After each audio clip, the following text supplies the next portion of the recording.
welcome to my channel, or welcome back if you're already subscribed. If you're new here, my name's Marin and I usually do beauty videos, pole dancing videos, as well as self-improvement videos. So if that's something that you think you'll be interested in, feel free to like this video or subscribe to my channel. Today's video is going to be a video on how to contour. I got some requests from some people on Instagram to do a video on this. I think it's one of those things that like you want to get into, but it's kind of scary because it's so easy to make it muddy and kind of like not good, and if you can't like master or like do contouring well, your makeup can end up looking really bad. So I feel like this is a very needed video for anyone who wants to get into contouring. This is just the basics of where to put the shading and stuff. Also some good tips on how to make it smooth. So I hope you guys enjoyed this video. I'm just gonna get into Past Me, and yeah. So getting into it, I just want to say that I've already done my base.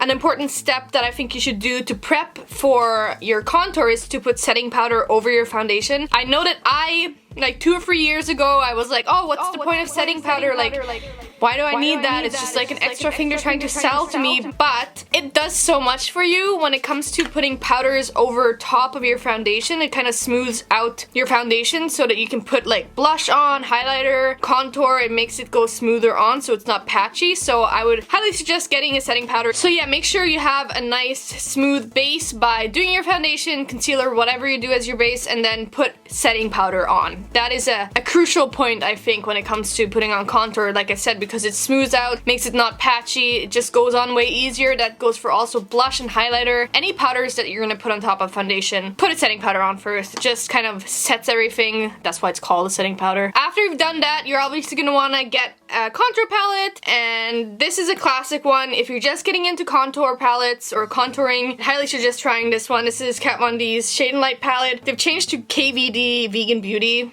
but this is actually when it still was Kat Von D. Like, I've had this for a while. And mine just looks like this. I should have probably cleaned it before I filmed this because this looks dirty as f. But I mean, it's me. What do you expect? I use a lot of the light shade because, as you can probably tell, I am pale as fuck. And that's actually a tip I have if you're just getting into contouring, is to always go lighter than you think you... Just always go lighter. It's better to go lighter than it is to go too dark, because you can so easily fail and look muddy, especially if if you're not used to contouring, then it's so easy to fail if you're doing a too dark shade. So it's better if you do a lighter shade, go on the lighter side than going to a darker side, because it's just the smartest thing to do. I'm just now having flashbacks to my dark ass eyebrows that I used to draw in. I remember I actually used black. I should have gone for a lighter shade. That's like a general tip I have when it comes to eyebrows, and when it comes to when you're trying anything new. Just don't go too extreme at first. Even though you think you might be looking good, you might be not looking good when you look back. I think we can all relate to that as people doing makeup. My favorite contour brush is this brush here by e.l.f. Cosmetics. It's the ultimate blending brush. You cannot see the name of it, but it's just perfect. I just love it. It's so soft, and it just like fits right where I want it to fit, and yeah, it's just perfect, you know? That being said, some people might not like this. It might be too big for them. This is the one that came with that you buy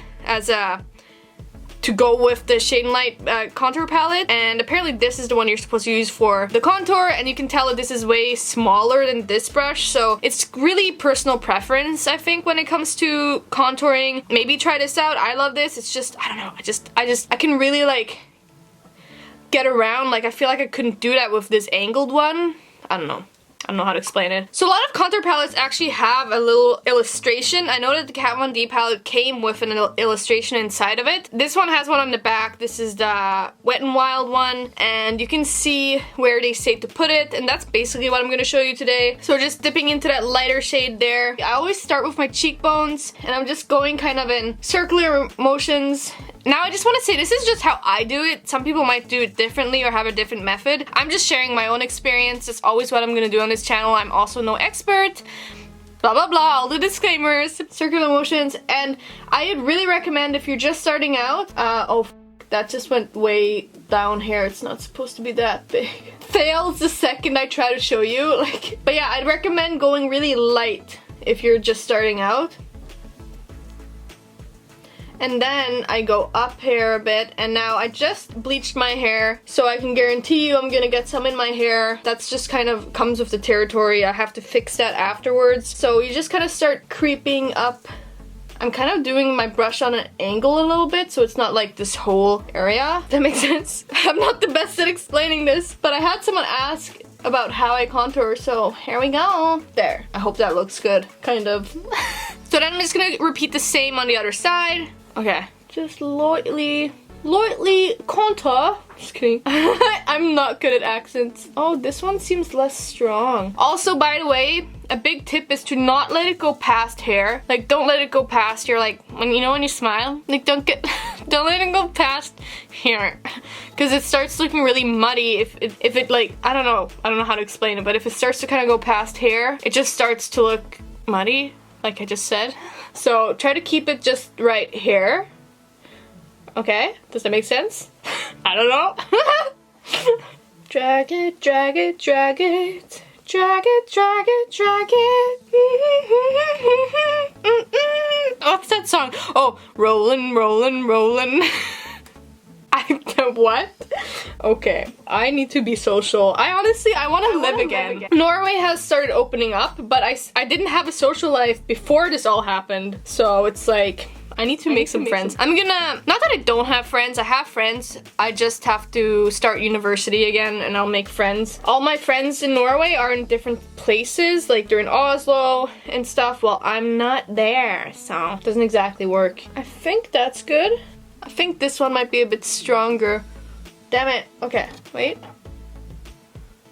I don't care. Ooh. Excuse me. Excuse me.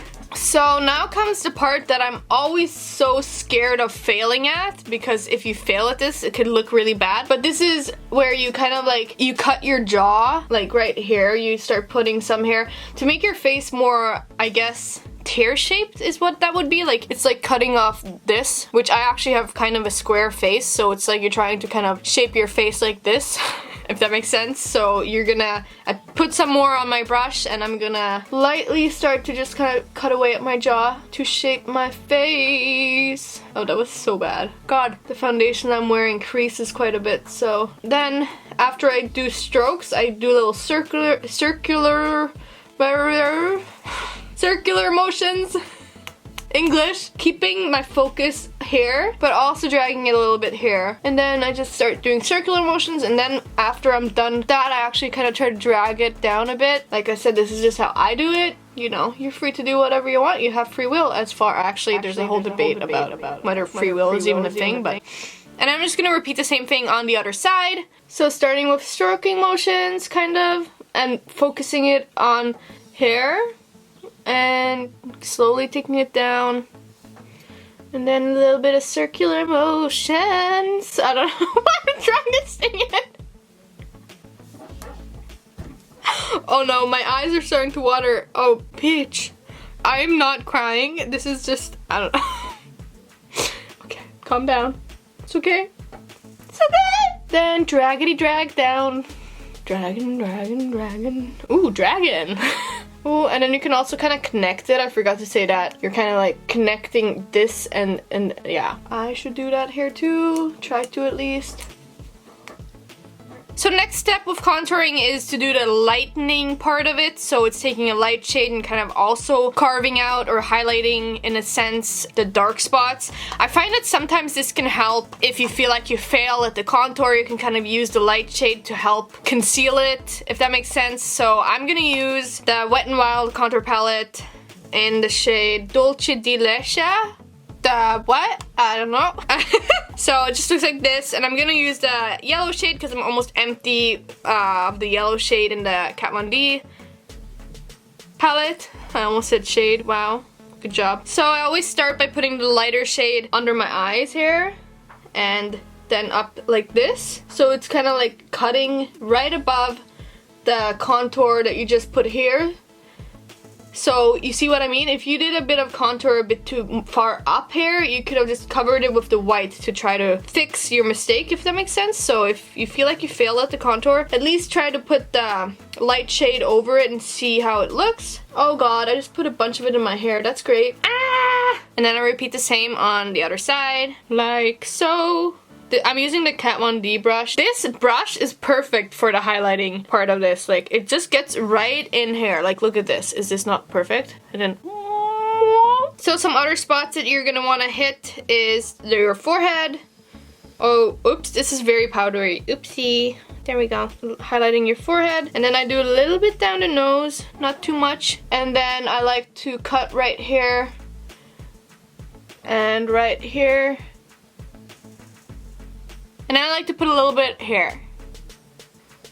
Then I use a bit of a fluffy brush. This one's by Eco Tools. And I just like to kind of, you know, brush things out, blend them a bit better. Now obviously you could contour your nose, but I'm actually so scared of doing that I don't even do it. But you'd basically put a line, 2 lines down here, and I think you put a... I'm not even gonna... I don't even know, because I don't really do it. Because I'm so scared of failing at it and it's gonna look horrible. So you could also contour your nose, but I'd suggest looking up another tutorial on doing that because I'm not an expert at that. Even though I'm not a particular fan of my nose, but I'd rather just have it look at as it looks than have it look really bad like with contour. So that's it for the contour. I'm just gonna go do my lips, my highlight and stuff, and I'll be back for the outro. So here's the final look. I ended up doing a red lipstick moment. I hope you guys enjoyed this video. I hope you found it useful. If you did like it, please give me a thumbs up. And you know, if you disliked it, give me a dislike. Gives me engagement too. Honey, just kidding. Also, subscribe to my channel if you want to see any more beauty videos, self-improvement videos, or pole dancing videos, as I do those things as well. Other than that, I just want to remind you guys to always be the light that you guys want to see in the world. Don't let anyone ever tell you that you can't do something positive for the world, because truth is, you can. Don't listen to the naysayers, honey. Okay, I'm gonna go. I hope you guys have a wonderful day. Bye!